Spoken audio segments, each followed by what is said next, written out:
শখের মানুষ দিনের পরে দিন কেটে যাচ্ছে, তোমার সাথে যোগাযোগ করছে না, আর তুমি তার জন্য কান্না করছো। যে দুদিন কথা না বলে থাকতে পারে, সে 2 সপ্তাহ কথা না বলে থাকতে পারবে। যে 2 সপ্তাহ কথা না বলে থাকতে পারে, সে 2 মাসও কথা না বলে থাকতে পারবে। যে 2 মাস কথা না বলে থাকতে পারে, সে 2 বছরও কথা না বলে থাকতে পারবে।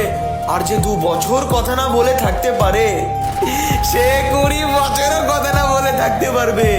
ভালোবাসার মানুষের সাথে কথা না বলে যে থাকতে পারে, সে কি আদৌ ভালোবাসতে পারে? ভালোবাসার বদলে যারা ভালোবাসা দেয় না, তারা তো সস্তা মানুষ। তো নিজের মূল্যবান চোখের পানি সস্তা মানুষের জন্য নষ্ট করে কি লাভ পাবে? তো একটা শায়রি, ভালোবাসি তো বলে কিন্তু কদর করতে চায় না। ভালোবাসি তো বলে কিন্তু কদর করতে চায় না। সস্তা মানুষ তারা, তাদের জন্য মূল্যবান চোখের পানি ফেলতে হয় না।